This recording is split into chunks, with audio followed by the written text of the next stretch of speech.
Okay, so I hope everyone is back.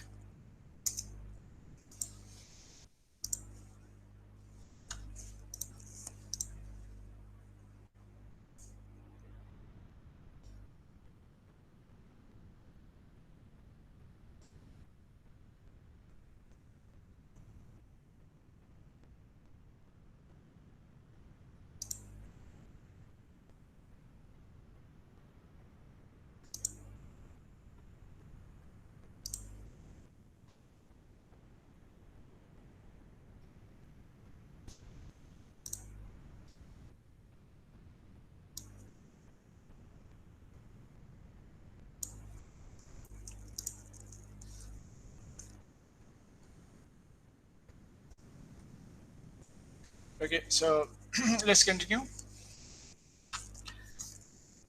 So as I mentioned here, there were a few incidents in history where people took computer arithmetic similar to a normal arithmetic that they do on papers, the rules that they are familiar with, like associative law, the distributive law. So many of the things change when you talk about computer arithmetic, and the reason for that is you have a limited storage space to store anything, right? Even it's the same for integers, and for floating point numbers, or you can say real numbers, that there is always a limited space. So if that integer or the number can be stored there, that's fine, but then we have to approximate it, right? And how good the approximation is depends on how big your storage space is. So that's the main thing here in computer mathematics, where it's different from a normal computer. Right. So, and there are other incidents as well. I have not written all those incidents here. They have been different incidents, but obviously, since once these incidents come, then people try to improve them, and then they come up with different standards or different techniques to overcome these errors, and then check these errors before actually and the experiment is going to happen. Okay, so let's start our topic of computer semantics first of all with numbers and their encoding. So if you have got a 4-bit space, right? So we have got 4 bits, and when you talk about bits, we have just two values, 0 and 1.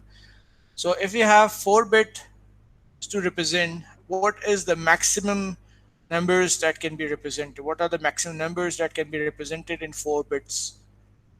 So Anyone? six. Sir, I guess 2 raised to the power 4. Right, right, right. Fahad also said 16, I think so. I couldn't, yeah, 2 raised by 4. So that's the maximum limit. Now, it doesn't mean that you are actually going to have 16 numbers. It says that if you have got 4 bit, you can have 2 raised power 4 or 16 representations. And they can be multiple representation for the same number.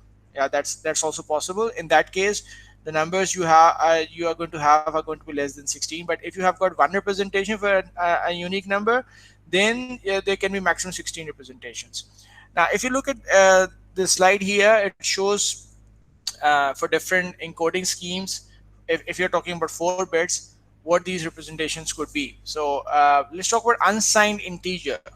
Now, when you talk about unsigned integer, they are always taken as positive integers, right?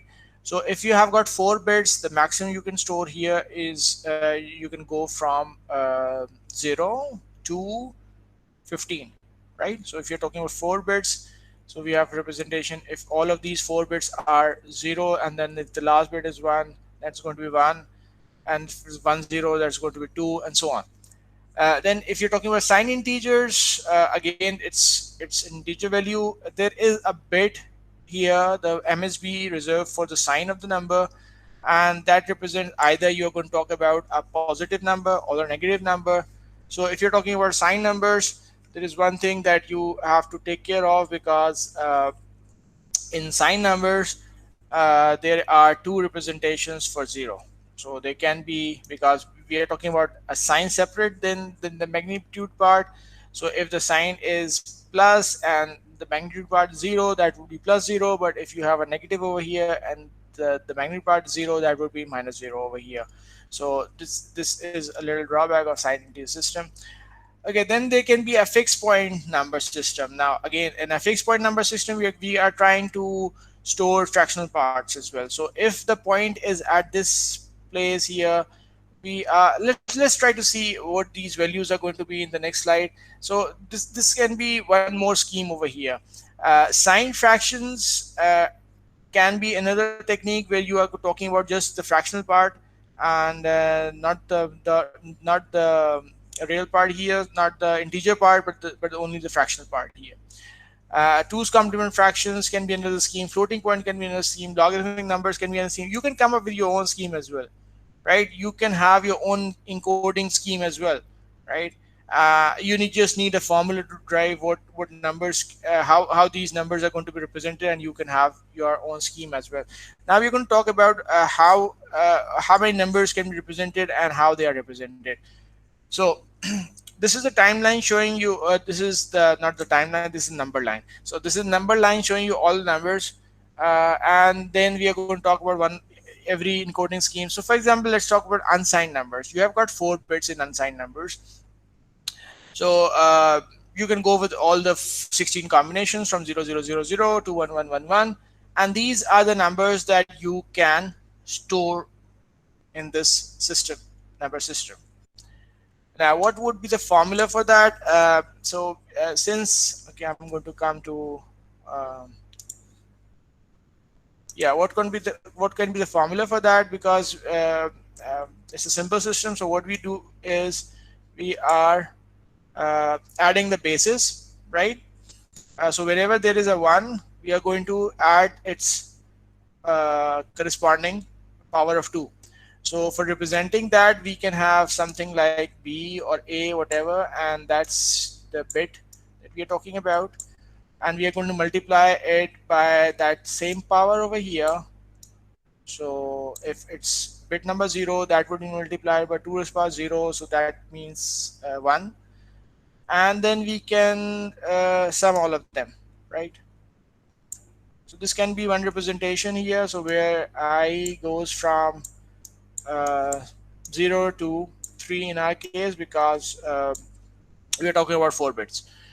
So if there is a representation like 101, so there is, okay, so that's not too clear over here. Okay, so if we have a representation like 0101, so this means we have a bit uh, at position number 0 and a bit at position number 2. Okay, so we just have to add them. So this becomes 2 raised to power 2 plus 2 raised to power 0, which means 5, right? So this is a simple formula for unsigned numbers. Okay, okay, so now for signed magnitude number systems, again, as mentioned, there is a bit for sign, and then you can have 3 bits for magnitude part. So a 3-bit magnitude part can go from 0 to 1 to 7, 0 to 7, sorry, 0 to 7. So you can have all of them as 0 or all of them as 1. So it can be maximum 7, right? And both of them can have positive and negative uh, magnitude. So this bit can have a 0 or 1 to represent the sign of the whole system. So and these are the numbers that can, sorry, and these are the numbers that can be represented in this scheme, right? So we see here 0 have 2 representation, but other than that, all of them have just 1 representation. So we can go from +7 to -7, right? So this system, obviously, since we have got 16 representation, so this system is equal on both sides, positive and negative side. So we have got 16. So if we go equal on both sides, but we have a 0 as well over here, which is neither taken as a positive or a negative number. So 0 is just 0. So if there are 2 representation of 0, this means you are going to have equal positive and negative numbers, right? But there is not a big advantage of this having equal positive negative numbers. Now, if we talk about a fixed point number system, now this number system has got a decimal point over here. So you can have The same formula working for that as well, but this time we are going to have a decimal part also introduced. So so if you want to change that, that would be something like, how can we do that? Let me just see. Okay, so this was the formula for the unsigned numbers. So if you have talking about a fixed point number system where we have a decimal point at this place, so this means any bit over here, 1 or a 0, would be considered as 2 raised to power minus 1. Okay, so the same formula can be used over here. So what we are trying to do is I is not going from 0, it's going from minus 1 to 2, right? And we are summing the powers of these numbers. And because this is b naught, but you need to have not over here, and I is representing from 1. So what you can do is I plus 1. So if I is minus 1, what you get is b naught. And if I is b, this the last one would be b3. So if you are going to have 3 over here, sorry, I going to 2 to 2 means b3. So the power is reduced by 1. But so what you're going to get here is, if I'm going to store something like 1 0 1 1, right, in this scheme, so what would that number be? So it would be five So and yeah, 5.5, right? So again, so you can see here that we have now started storing the fractional part, right? And this is because there is a 1 over here that would be taken as 2 raised to the power minus 1. So what you are adding is 2 raised to the power 2 plus 2 raised to the power 1 plus 2 raised to the power minus 1, and that becomes 5.5, right? So this is a very simple scheme to store fractional parts. The problem with the scheme is it's a fixed point number system, because it's fixed point means that the decimal point is fixed. So we are going to study the floating point number system where this decimal point can float, right? It can move. But in a fixed point number system, the decimal point is fixed. And it depends on where you want to fix it. So we have fixed it over here, but you can fix it at any other place as well. So if you're going to talk about this number system, how many values can you store? Again, you can have 16 values. Wanted to ask one thing. What if there are two numbers like 0 and 1 after the decimal point? Then what will be the method to calculate that? Right, so that won't be a 3 plus 1 fixed point number system, right? So if you're sticking with 4-bit encoding, what options you have are 2 plus 2, or 1 plus 2, or 3 plus 1, if you're talking about storing the fractional parts, right? So if you need another bit after the decimal point, this is what I got from your questions. You need to store a 0 and a 1 over here. So if you need 2 bits after the fractional point, after the decimal point, you need to have more bits to store the fractional part. And if you're going for just 4-bit encoding, then you don't have more bits over here. So either it could be a 2 plus 2 floating fixed point number system. That can be done as well. So if you go for a 2 plus 2, that would be something like, so if we have a fixed point number system where we have a decimal point at this point, right? So this would be 2 raised to the power minus 1, and this would be 2 raised to the power minus 2, right? So then we are left with just 2 raised to the power 1 and 2 raised to the power 0, right? So this would be our 2 plus 2 system for 4 bits. Again, we can have 16 numbers here.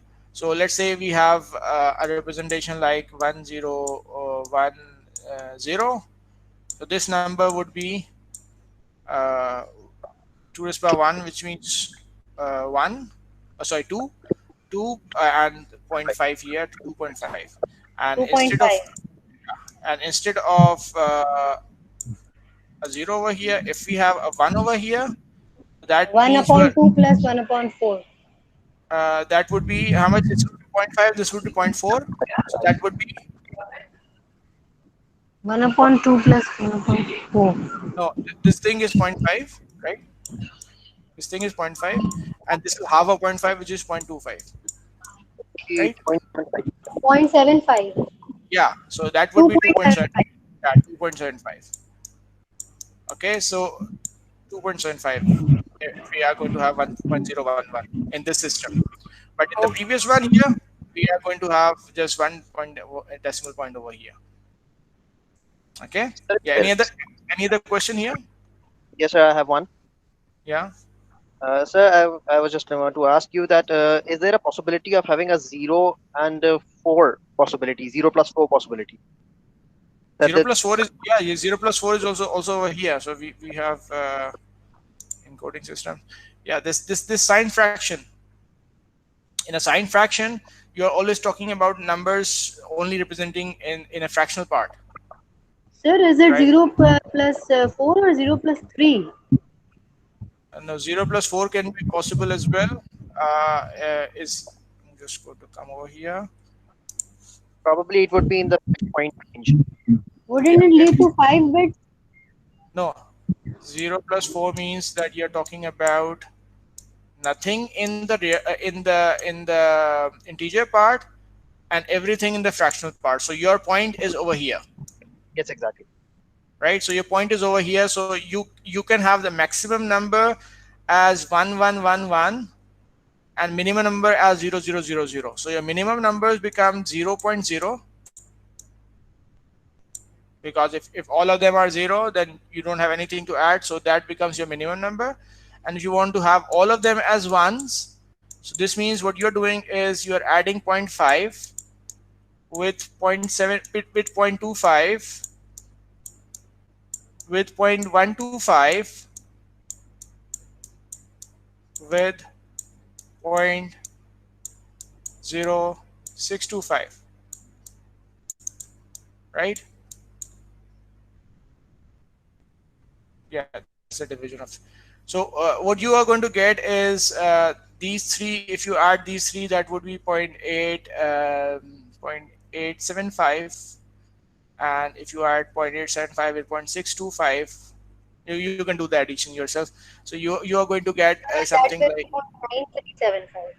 yeah, that would be what, 0.9375. 0.9375. Okay, so that's the biggest number that you can store, right? So that's the minimum, and that's the biggest number that you can store. And probably maybe you can say that this number is closer to 1, so you can take that as 1, but it's not 1, it's 0.9375. Okay, a 1 would be something like 1.000, but since you cannot store any 1 over here, there is no part. So this something, this fixed point number system would be 0 plus 4 fixed point number system. Okay, so they can be this number system as well. And then you can go for signed number systems as well. Okay, so if we come with 3 plus 1 fixed point number system, what numbers can be stored over here? So you can just compare it over here. So if the maximum value that you can get is 1 1 1 and 1, so that would be 7.5, right? So you see here that this thing is also actually 7 is coming over here and 7.5. So the maximum number that can store is 7.5. So uh, it's again storing 16 numbers, but the spaces between these numbers have reduced, and because of this decimal point number system. So, and if you go for sign fraction, it can store, because of sign, it can store both positive and negative numbers. So the maximum it can go is, so the decimal point is over here, and this one is sign, so it's not the integer part. It's only the sign. So again, it's going to be 0 point something, either in positive number or negative number. So the maximum you can go is 8.75, 0.875, sorry, 0.875 in positive direction and both in negative direction. Again, 0 has got two representations. So again, these all are going to be 16 representations, because you can just go for maximum 16 representation for bit encoding. Now let's come to the floating point number system. I'm going to talk about floating point number system in detail later. This is not the standard floating point number representation. We are going to study the standard floating point number system, the IEEE standard. But let's see if we can get something from this as well. So if we have a number system in which 2 bits are for exponent and 2 bits are for significant part, and our decimal part, the point, the float, the point, the decimal point is going to be floating, so it can move on. So right. So in this case, what we have assumed is our number system is something like 2 raised to power e. So s is going to be a significant part, which can have value from 0 to 3, right? Because they have just 2 bits, so you can have 0 and a 1 over here. And the first 2 bits are taken separately, and these are going to be the exponents, right? So these are going to be the exponents, and they can have value between -2 and 1, right? So you can have different values for them. Like it's not necessary you have 0 over here. We are starting with from 1, not 0, and we are going to have -2. We have -2, -1, 0, and 1, right? So these are the ones, the exponent points part over here. So if you go with such a scheme, so we are, and we have a formula for that, that it's going to be s into 2 s power e. That multiplication sign is missing over here, so I'm going to come to. So that's not the actual floating point number system, but this is something like if we have s into 2 s power e, right? Where you're going to multiply the significant part with the base 2 raised to power e, right? So and both of them have 2 bits, so the maximum you can go over here is 2 and the maximum you can go over here is 2, but the limits here are from -2 to 1, and the limits here are 0 to 3, right? So you can have your own limits as well. So you just have to define a formula, and then you can do anything you want.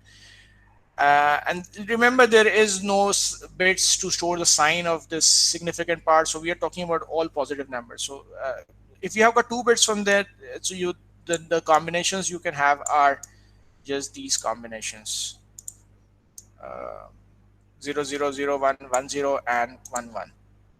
Right. So these are the only combinations you can have. And if you go for power of e as 0 0, that's taken as -2. Okay. So let's take 0 0 to be 0 0 to be -2, and similarly 1 1 as 1, right? So if I have a number like if I have a 4-bit number here like 1011, yeah, okay, I'll take 1010 for example. So these 2 bits are significant parts. So this becomes 10 means it would be 2, 2 into 2 raised to power 10 here would mean 0, right? So this number becomes 2, right? There is no decimal point over Sir, here. how did it become 0? Can you please explain it again? It becomes 0 because we have selected the range from -2 to 1. So 0 0 is -2, 0 1 is -1,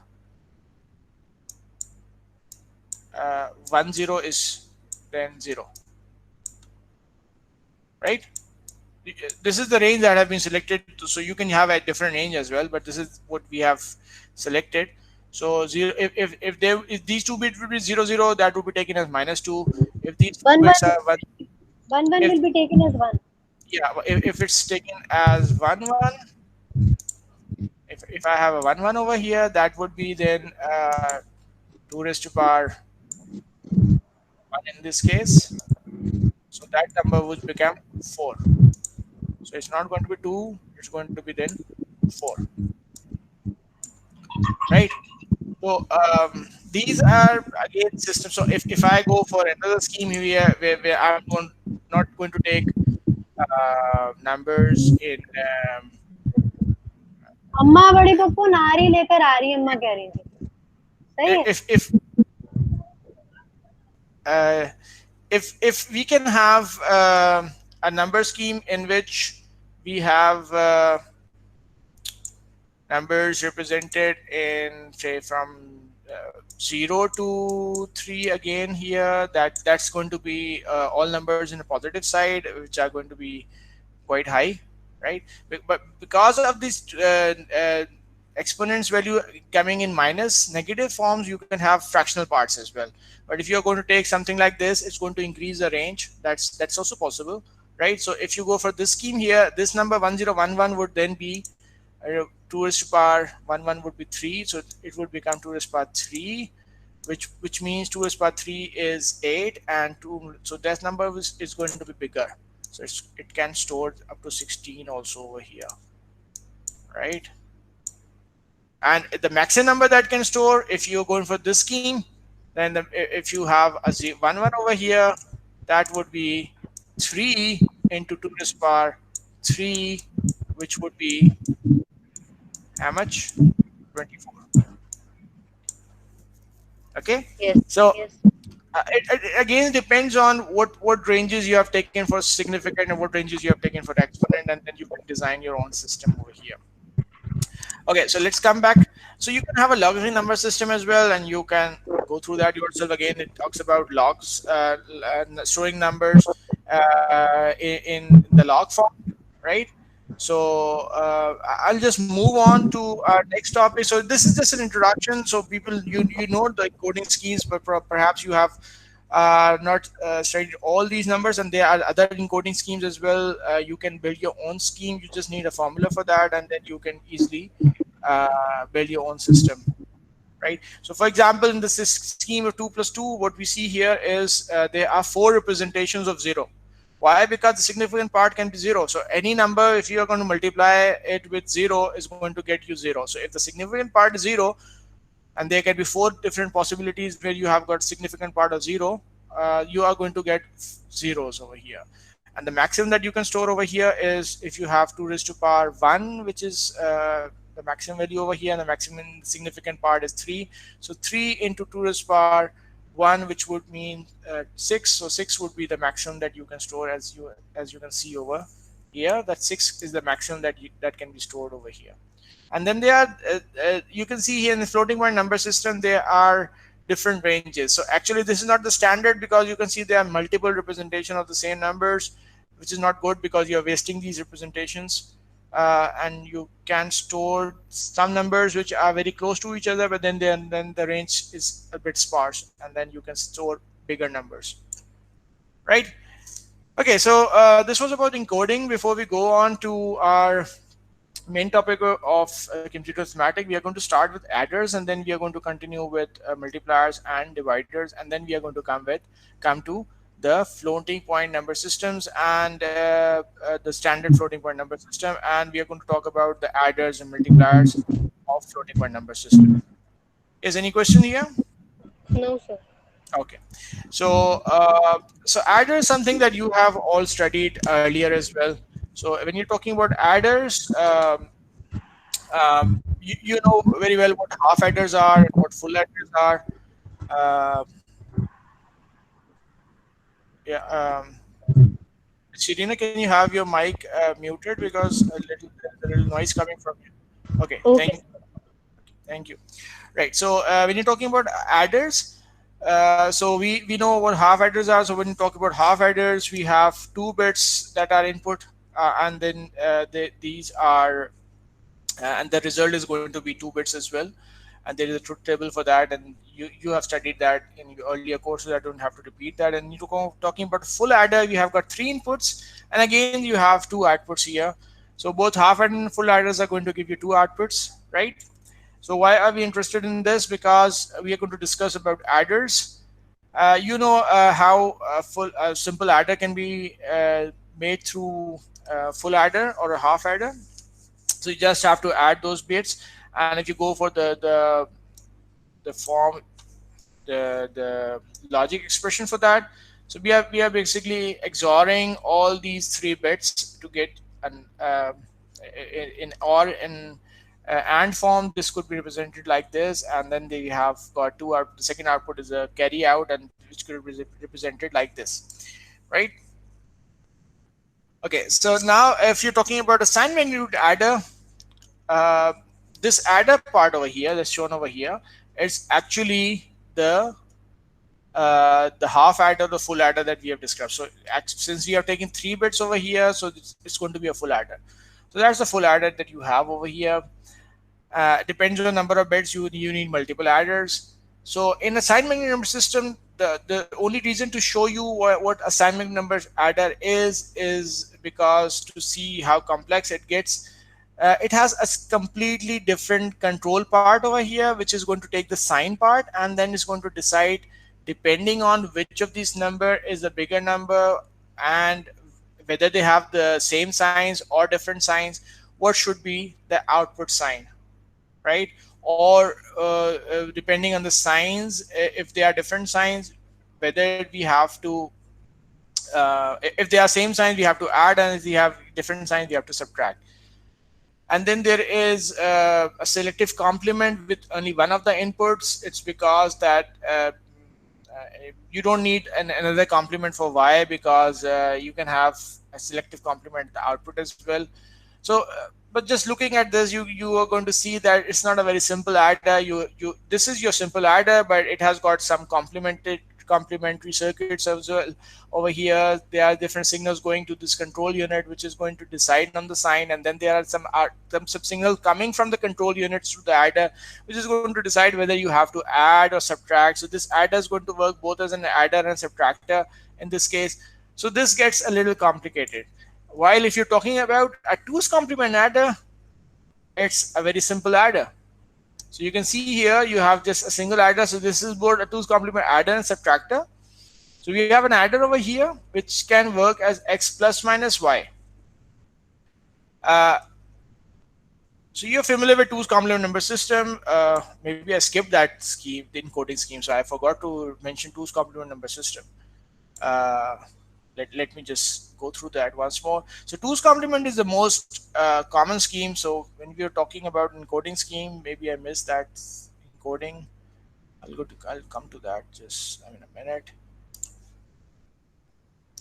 Yeah, so when you're talking about 2's complement number system, so this is the most common scheme you're going to discuss.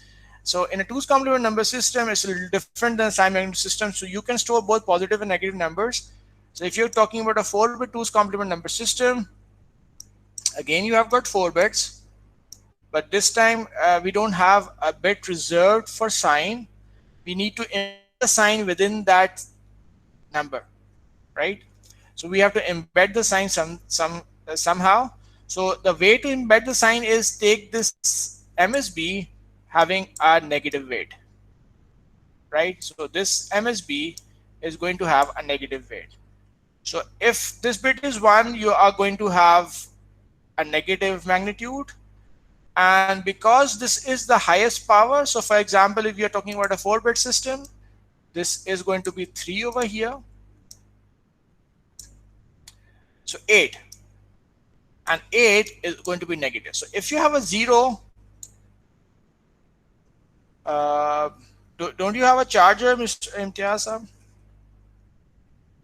So there is a power breakdown issue here in the Okay, microphone. okay. In any case, so if you try to manage, I'll see. We still have 15 more minutes, something like that. Yes. So if it's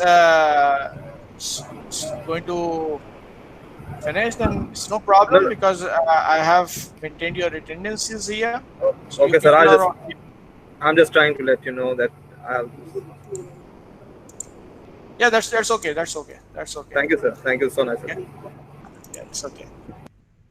So I know people are having little problems in managing these online classes, because this is again something that has come very suddenly, and we were not planned. The students were not planned for all these classes, and obviously we don't have the right equipment also.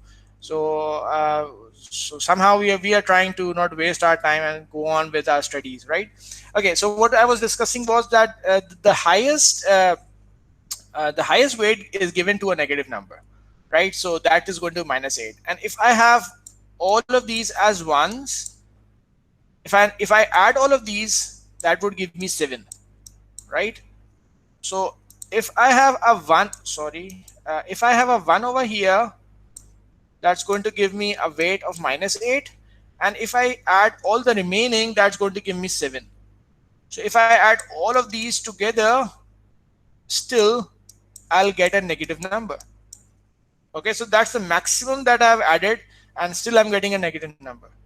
So if I add anything smaller than that, that's also going to give me a negative number. So if I have something like 5 added to -8, it's still going to be negative.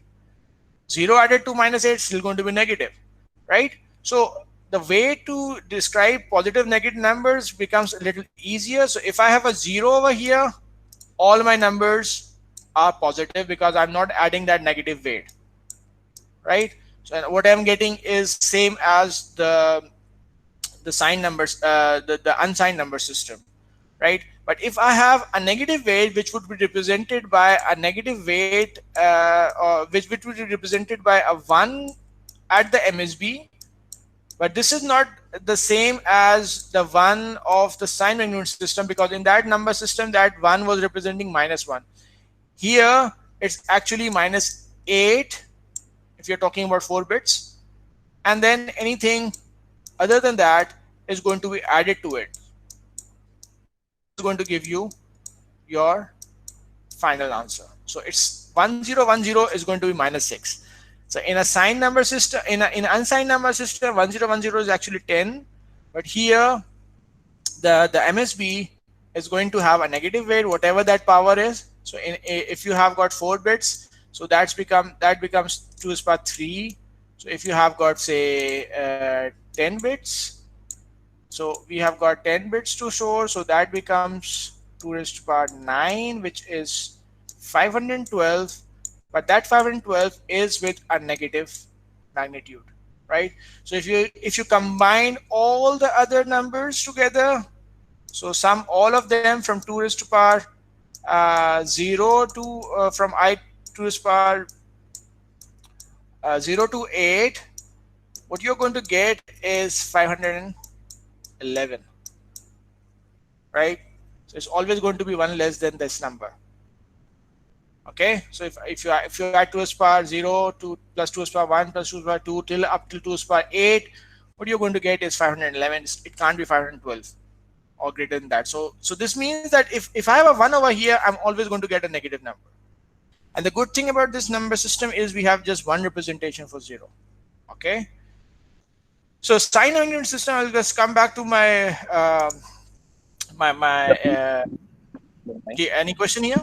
Yeah. So how would be the -0 represented in that? So there won't be any -0. There would be just 1 0. Okay, all right. Right. So that's a good thing, that we don't have actually -0 in our mathematics. So we have just a 0. So we don't have a sign for 0. So that's a good thing in 2's complement system. So when you're talking about 2's complement adder, it's a simple adder, and this you need a multiplexer if you're dealing with subtraction operations. The good the simple part here is that if we are going to have a 1 coming into this, it would be working as a subtractor, and if we have a 0 coming into the carry in, the initial carry in, that would be working as an adder. So the same circuit can work both as an adder and a subtractor only by changing this sign, and the same thing goes over here. So you can go through that yourself. I'll just go on quickly with the adders.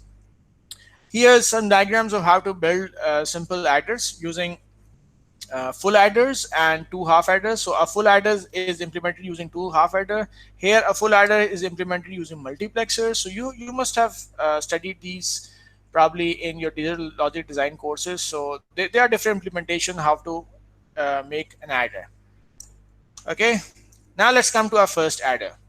Now our first adder is the bit serial adder.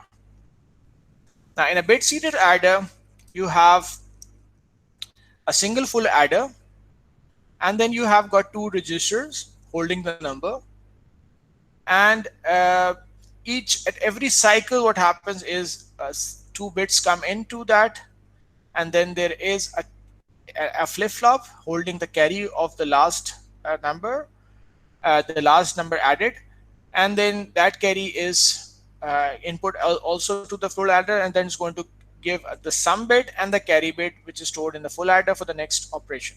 So this is, and for the first time, this carry flip flop would be zero, so that the first two bits are added with a carry in not zero. So this is simple design for a bit serial adder.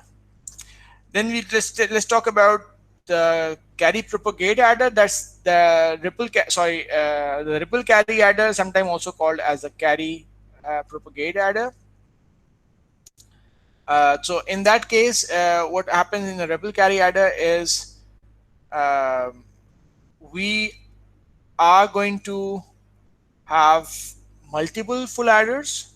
So, for example, if there are 32 bits addition, in this case of bit serial, you need just a single full adder. In this case of a ripple carry adder, you need 32 full adders, and each have their carry ins connected to the carry outs. The carry outs connected to the carry ins of the next stage, right? So that this represent the propagation of carries that are happening, or the ripple effect that is happening. And then, so these are two simple designs of adder. Now let's come to the delays of these adders, right? So um, if you're talking about the maximum delay of a ripple carry adder, you're going to see that the delay is going to depend on the number of stages here. So, for example, if there are 15 bits to be added, so the maximum time that you can have is 15 stages, or 15 units of time. We are going to come to that. Uh, so this is diagram is just showing you the maximum that is going to happen. So it's not for all the cases. This is just the maximum. And when is that going to happen? When are you going to have the maximum delay like this? When you have carry propagating, and then everyone is changing, right? So I'm going to come to that. Okay, so let's talk about the latency of the ripple carry adder of k stages. So let's say we have got k stages in our ripple carry adder. So what would be the latency or the time taken for adding those k bit numbers, right? So we have got, say, let's talk about 8k to be 8. So we have got 8 bits to be added with 8 bits, right? So we have got 8 full adders connected in this way, in the same way that we have discussed. So what would be the latency? Latency means the time that's going to take. So let's say if one full adder takes a time of TFA, what would be the latency of k stages? Anyone? KTFA. KTFA, 8, good. 8 of So T. yeah, k to TFA would be the time. Now, what would be latency of a bit serial adder of k bits?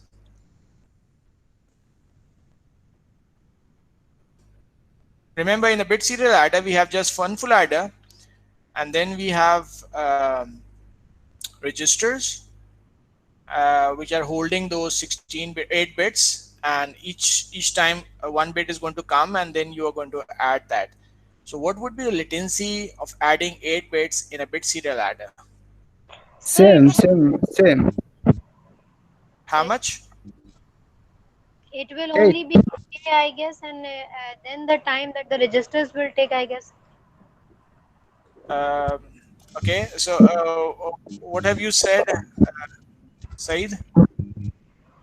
Same time, because every stage is depend on the result of the previous stage.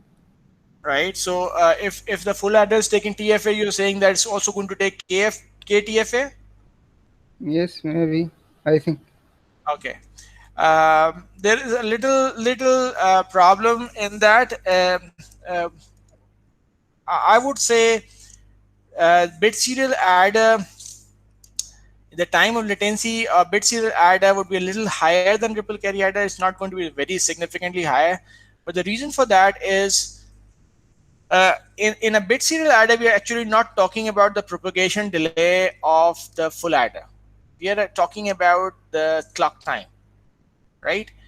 And the clock time means that at how frequently you're going to change the bits. So these bits are basically going to be changing after a particular clock cycle, right? And that clock cycle is determined by taking into consideration all the delays of the circuit. So there are registers there, there are flip flops there, and then they have to be shifted. So you need some time for the shifters, some time other than that. So all of that is going to tell you what should be the clock cycle. And here, so actually what we have is it's actually k by f, where your clock cycle should be greater than the TFA, or greater or equal to the TFA. So your clock cycle should always be greater than or equal to TFA. So if you have that, then your delay is actually k by f, where f is obviously greater than the full adder delay. So you need a little bit more time than the full adder delay to manage all the other stuffs that is happening, like shifting and other operations. But it could be equal to k times TFA, but mostly it's a little greater than k times. So if 1 upon f is actually equal to TFA, then what you're going to get is same kt into TFA in this case as well. But sometimes this clock frequency, this clock cycle is going to be greater than the delay of the adder, and then you're going to get a higher time. But in both these cases, the problem is that the latency grows linearly with k. So the bigger the k, the more time you're going to take, because both of them are directly proportional to k in this case as well and this case as well. So the more the value of k is, the more time is going to take for the whole addition, right? So that's a big problem here, because we need adders which are faster. So we go for another design like carry lookahead adder. So probably you have also done that in your digital logic design courses. So in carry lookahead adder, what we try to figure out is what should be our next carry. Now, in addition, the carry is the most important thing. So if you know what the carry is, you can continue on with your addition, and you can do the complete addition. But if you don't know what the carry is, you're going to do is you're going to wait for the carry. There can be schemes to predict the carry, but prediction can be wrong as well. So what you do is you basically wait for the carry. But in a carry lookahead adder, what we do is we try to compute in advance what that carry should be, right? And we have special circuit for that. So it's going to compute the carry with the first stage. So the last stage is also going to compute the carry with the first stage. But the problem here is that the circuit gets bigger and bigger if you go for more number of bits. So a 4-bit scheme is going to generate. So C4, you can see over here, is getting bigger, and a circuit for that is something like this, but it's just for 4 bits. If you're going to talk about 32 bits, you're going to see the last part here. It has got 32 input OR gate and a 32 input AND gate, and there is no part which can be totally reused, and you have to make it as a different design altogether. So these high fanning circuits are always going to give you more delay. So the reason for using a carry lookahead was to reduce the delays and latencies, but because of these large circuits, it's going to increase the delay. So these are not beneficial, and it can be only used for whenever we have small less number of bits. Okay, so then there is another design, carry skip adders. So when you're talking about carry skip adders, the idea is very simple. Now, when we're talking about carry skip adders, we talk about adding numbers in blocks, right? So we can have 4-bit block, or we can have an 8-bit block, or any block size that you want, but it should be a bigger block. It shouldn't be 1 or 2-bit block. So let's talk about a 4-bit block. Now, these blocks can have 3 different values. Either they are going to propagate the carry, or they are going to generate the carry, or they are going to absorb the carry, right? So they are going to be 3 different values. So when you're talking about carry skip adder, so we are going to talk about a block which have got more bits than 1. So let's say we are adding 4 bits here. Now, there can be some combination of these 4 bits, right, which can propagate the carry. When we're talking about 4 bits block, we are actually talking about 4 bits of two different numbers together, right? And we need to add them. So I'll take, okay, I'll take a better example over here. So let's say we have something like this: 10111010, and we need to add it with 101001110, right? So we need to add these two. Okay, so in a ripple carry adder, what you're going to do is you're going to add one bit at a time, and sorry, not at a time, but actually it's going to add, and then if there is any carry, it would be rippled, and then you are going to get some answer. Okay, so how quickly are you going to get the answer? It depends on the number. Okay, so what is going to happen, because you all know what combinational circuits are. So you have just seen the diagram. It's a totally combinational circuit when you're talking about ripple carry adder. So when you have a combinational circuit and you give it two numbers like this, what is that circuit going to do? It's going to give you the result immediately, right? So when you're talking about a combinational circuit, it's not going to wait for anything. It's going to give you the result immediately. So what would be the result? Because each two bits are in a full adder, what's happening is you are adding two numbers and then there is a carry in. Okay, and that carry in is coming from the last stage, but there would be some value when it's doing it. So that value would be either 0 or 1. So let's take 0. So taking all the carry ins as 0, what you're going to get is a 0 over here, a 1 over here, a 1, a 1, a 1, a 1, a 0, and a 0 over here. So this is the first step that's going to happen. And this is going to happen in the first cycle or first stage. So that's the first stage when this answer is going to be computed. But this is a wrong answer, because 1 and 1 generated a carry as well. Okay? And 1 and 1 generated carry, which is going to go to the next stage. So in the next cycle, what's going to happen is this bit is going to change, but the others are not going to change, right? The others are not going to change. But this is again not the right answer, because 1 and 1 is going to give 0 and a carry again, which is going to be rippled to the next one. And then you are going to have another change over here. So you're going to see that this ripple is continuing and changing your answer, and it's going to take 3, 4, 5, 6, 7. Maximum that's going to take is 8, but not in this case. The maximum is going to come when you generate a carry at this point, and everyone is just propagating it, and you use the carry at the last stage. That's when you're going to get 8 stage delay. Not in this case. You can do it yourself. Now, if I take the same number and try to do that with a carry skip scheme, now what is a carry skip scheme going to do? So I'll just rub it and see what carry skip scheme is going to do. So I'm just going to,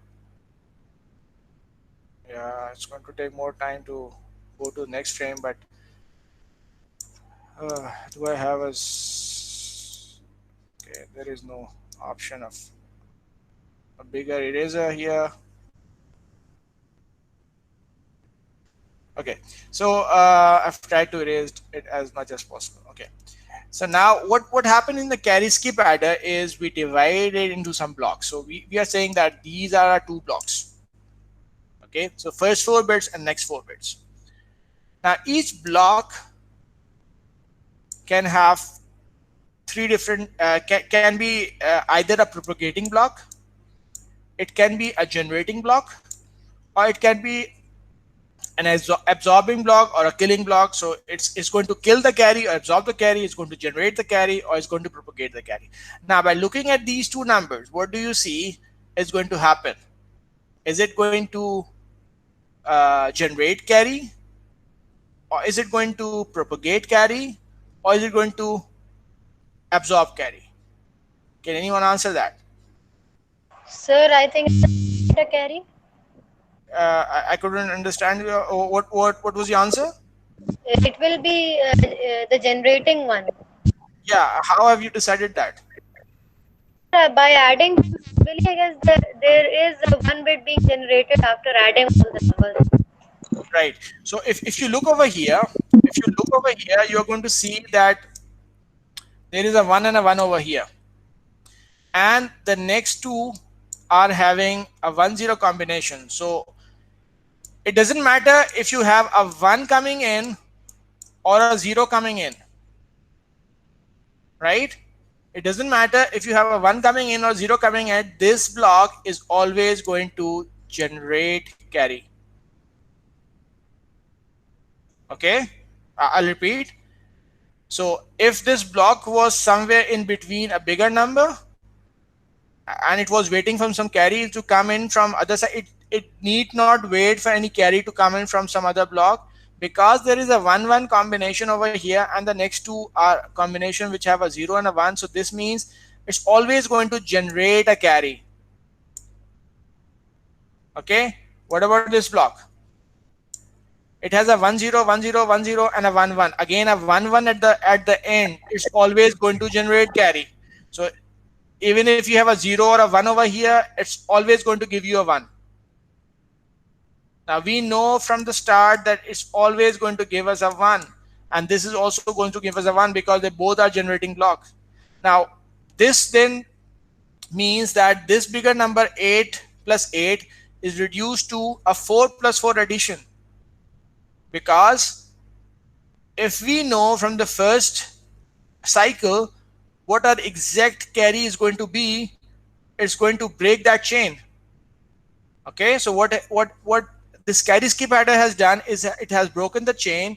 You don't need to find out the ripple effect coming, because you are working on a block. You're going to take for the whole block, and you're going to see whether it's going to generate or absorb or it's going to propagate. Now problem with the issue with generate and absorb is you're either going to get a 0 or a 1. So that's good, because you know what that carry number bit would be. But if there is a propagate block, now how could be there a propagate block? So if you're talking about a propagate block, that would be something like it could be something like this. Now this is a propagate block for a 4-bit. Why? Because it's not going to absorb any carry, it's not going to generate any carry. If you give it a 1, it's going to give a 1. If you give it a 0, it's going to give a 0 at output. And this is because of its unique sequence of 1s and 0s, right?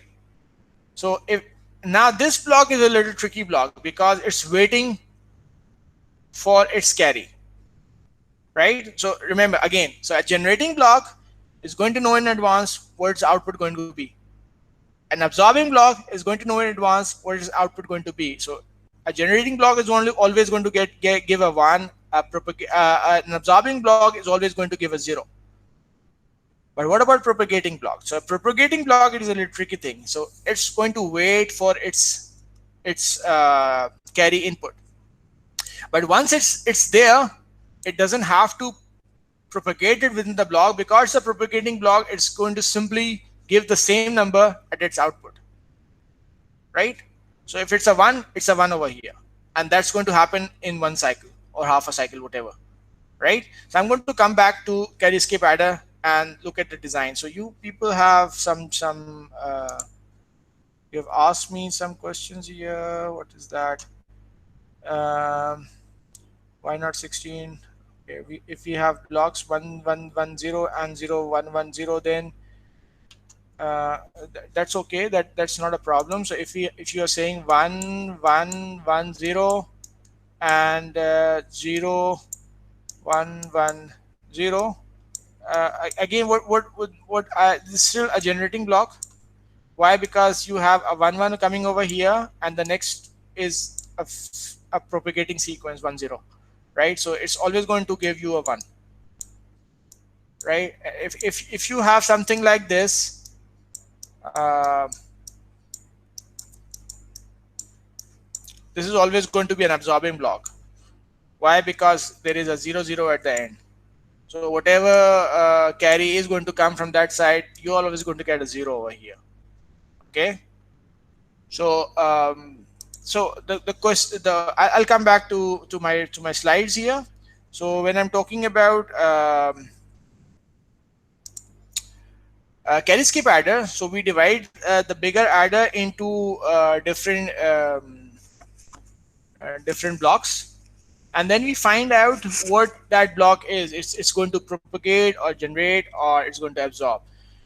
So if it's going to propagate, then we are going to wait for that carry to come. But once it's computed, it's going to go to the next level immediately. So our maximum delay is going to happen. Uh, I've discussed that, so I'm going to skip that. So yeah, so if we are talking about carry skip adder, so the maximum delay is going to happen when you have the carries generated in the first block, and all the remaining blocks are the propagating block, and the last one is going to use that carry in the last bit. So that's the maximum chain. Because if there is any block which is either a generating block or an absorbing block, then that means that this maximum chain is going to be broken. So we need to find out the maximum delay of a carry skip adder. So we need to find the what is going to be the maximum delay of a carry skip adder. So we need to find the maximum change, and that maximum change happens when you generate a carry at the first bit and utilize that carry in the last bit, and all these other blocks are propagating. So let's say we have a block size of 4. The number of bits that we are adding are 16, and this is our carry logic. Sorry, skip logic. So a skip logic has an OR gate and an AND gate, and the skip logic totally takes one unit duration, which is actually a one ripple duration here. So one of these gate is going to take half of the time. So if during the calculations we are going to see. So for the first block, it's going to just pass on through. It's going to have three ripples here, plus one OR gate here, and all of them are other propagating blocks. So it's going to just go for one skip logic. So a skip logic is going to take one duration. So we are going to have one duration for all of them. And the last, again, we have going to have k minus 1 ripples here. So b minus 1 ripples here, sorry. So b is the block size. So in the first case and in the last block, you are going to have b minus 1 ripples. In the remaining, we don't have any ripples because they are all propagating blocks, and we just have to use the skip delay, which is equivalent to 1. So if we go with this, the time taken by a skip logic would be b minus 1 for the first one, zero point 0.5 for this array over this OR gate over here, because it's not the total skip logic, it's just half of that skip logic. It's just going through this OR gate. And for the remaining k by b minus 2, so k is 16, so we have divided the 16 into b blocks. So k by b minus 2. Why minus 2? Because the first one and the last one has been reduced. So all the remaining, for all the remaining, you are just taking one cycle duration, right? And b minus 1 for the last one. So if you add all of them, you're going to get approximately 2b plus k by b minus 3.5. So this is going to be something like 8.5 for carry skip adder. Remember, for a ripple carry adder of 16-bit, that number was 16. Now you have reduced from 16 to 8.5, so that's half. So you have made the adder twice as fast for the worst case even, right? So you are not going to get 8.5 for all the cases. That's the worst case delay. Whenever we are designing for the worst case. So in a ripple carry adder, the worst case is 16 cycles. So it's not cycles, 16 units or 16 ripple delays. But in carry skip adder, we have reduced it to 8.5 if we have a block size of 4. For higher block sizes, we can have different numbers, and that's what I'm going to discuss later. So I'm going to stop over here. For carry skip adder. We have different adders as well. But I'm going to talk about the optimal size, so you can go through that yourself. Easy calculations here, so you can find the optimal size from this equation by uh, derivating with respect to b, because we are talking about the block size. So optimal block size with respect to b, and substituting that to 0, and then you're going to find the maximum for that case. And b optimal is actually going to be k by 2. So that gives a good figure that the block size, the optimal block size for any k bit number is actually root of k by 2. So if you have got 32-bit number, so for a 32-bit number, 32 by 2 is 16, and root 16 is 4. So for a 32-bit number, the optimum block size is 4, right? Okay, so I'm going to stop over here, and this is a comparison of how these numbers are. So maximum we are going to get is 8.5. So you can have a 1, 2, 3, the zero point 0.5 over here, 4.5, 5.5, 6.5, 7.5, and 8.5. That's the maximum delay that's going to happen. Anything other than that is going to reduce the delay. So I'm going to, if you are not good getting this figure, I'm going to explain that in the next class, how this is happening. So I'm going to stop over here, and we have other adders like carry select adders and carry conditional sum adders and carry save adders that we are going to continue from the next class. So if there are any quick questions. Wanted to I missed the previous class in which you did the Amdel's law, and uh, th- we have all these recordings as well. So if you have missed that, then you can go through your Google Drive, and you can find the recordings over there. okay, okay. And even after going through all the slides, if I get something Yeah, that you is can ask me. You can ask me. okay, sir. Thank you. Thank you. So if there are no more questions, then I'm going to stop over here. Yeah, I'll try to upload